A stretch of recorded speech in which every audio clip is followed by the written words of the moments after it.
Okay, scary stories to tell in the dark. The last section, section 5. Ah! And my storm is getting worse. So, let's see, shall we? Hopefully y'all can hear over this storm because it's kind of insane. Anyway, this chapter is the same title as the first chapter, but these stories in the first chapter are meant to scare you. The ones in this chapter are meant to make you laugh.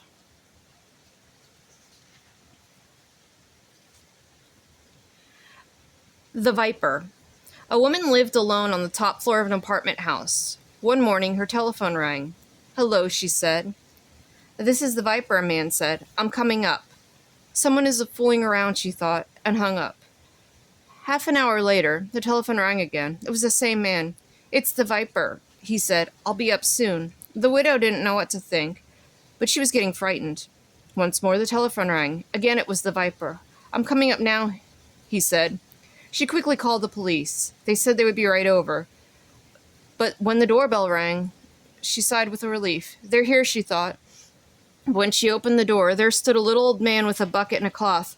"I am the Viper," he said. "I want to wash and wipe the windows." Wow. The attic. A man named Rupert lived with his dog in a house deep in the woods. Rupert was a hunter and a trapper. The dog was a big German shepherd named Sam. Rupert had raised Sam from a pup. Almost every morning, Rupert went hunting, and Sam stayed behind and guarded the house. One morning, as Rupert was checking his traps, he got the feeling that something was wrong at home. He hurried back as fast as he could, but when he got there, he found that Sam was missing. He searched the house and the woods nearby, but Sam was nowhere to be seen. He called and called, but the dog did not answer. For days, Rupert looked for Sam, but he could find no trace of him. Finally, he gave up and went back to his work. But one morning, he heard something moving in the attic. He picked up his gun. Then he thought, "I better be quiet about this." So he took off his boots, and on his bare feet, he began to climb the attic stairs. He slowly took one step, then another, until at last he reached the attic door. And then he stopped outside listening, but he didn't hear a thing. Then he opened the door and, ah! At this point, the storyteller stops as if he is finished. Then, usually somebody will ask, "Why did Rupert scream?" The storyteller replies, "You'd scream too if you stepped on a nail in your bare feet." No, I don't know what happened to Sam. The Slithery-Dee. The Slithery-Dee, he came out of the sea. He ate all the others, but he didn't eat me. The Slithery-Dee, he came out of the sea. He ate all the others, but he didn't eat.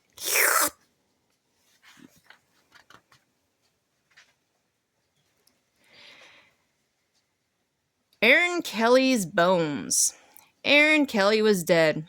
They brought him in a coffin and had a funeral and buried him. But that night he got out of his coffin and he came home. His family was sitting around a fire when he walked in. He sat down next to his widow and he said, "What's going on? You all act like somebody died. Who's dead?" His widow said, "You are." "I don't feel dead," he said. "I feel fine." "You don't look fine," his widow said. "You look dead. You better get back to that grave where you belong."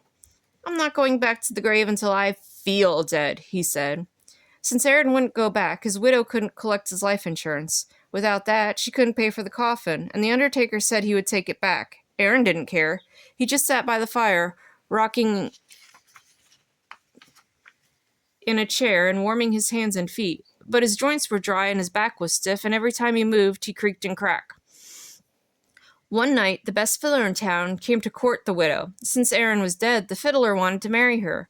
The two of them sat on one side of the fire, and Aaron sat on the other, creaking and cracking. "How long do we have to put up with this dead corpse?" the widow said. "Something must be done," the fiddler said. "This isn't very jolly," Aaron said. "Let's dance." The fiddler got out his fiddle and began to play. Aaron stretched himself, shook himself, got up, took a step or two, and began to dance. With his own bones rattling and his yellow teeth snapping and his bald head wagging, and his arms flip-flop-flopping around, he went. With his long legs clanking and his knee bones knocking, he skipped and pranced around the room. How that dead man danced! But soon a bone worked loose and fell to the floor. "Look at that," said the fiddler. "Play faster," said the widow. The fiddler played faster. Crickety-crack, down and back, the dead men went hopping, and his dry bones kept dropping. This way, that way, the pieces just kept popping. "Play, man, play!" cried the widow. The fiddler fiddled, and dead Aaron danced, and then Aaron fell apart, collapsed into a pile of bones, all except his bald head bone that grinned at the fiddler, cracked its teeth, and kept dancing. "Look at that," groaned the fiddler. "Play louder," cried the widow. "Ho, ho," said the head bone, "ain't we having fun?" The fiddler couldn't stand it. "Widow," he said, "I'm going home," and he never came back. The family gathered up Aaron's bones and put them back in the coffin. They mixed them up so he couldn't fit them together. After that, Aaron stayed in his grave. But his widow never did get married again. Aaron had seen to that. Wait till Martin comes. An old man was out for a walk. When a storm came up, he looked for a place to take shelter. Soon he came to an old house. He ran up on the porch and knocked on the door, but nobody answered. By now the rain was pouring down, the thunder was booming, and the lightning was flashing, so he tried the door. When he found it was unlocked, he went inside. Except for a pile of wooden boxes, the house was empty. He broke up some of the boxes and made a fire with them. Then he sat down in front of the fire and dried himself. It was so warm and cozy that he fell asleep. When he woke up, a black cat was sitting near the fire. It stared at him for a while. Then it purred. "That's a nice cat," he thought, and dozed off again. When he opened his eyes, there was a second cat in the room, but this one was as big as a wolf. It looked at him very closely, and it asked, "Shall we do it now?" "No," said the other cat. "Let's wait till Martin comes." "I must be dreaming," thought the old man. He closed his eyes again. Then he took another look, but now there was a third cat in the room, and this one was as big as a tiger.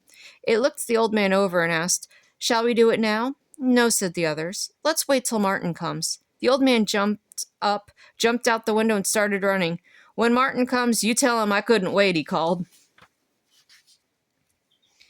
The Ghost with Bloody Fingers. A businessman arrived at a hotel late one night and asked for a room. The room clerk told him the hotel was filled up. "There is only one empty room," he said. "But we don't rent that room because it's haunted." "I'll take it," said the businessman. "I don't believe in ghosts."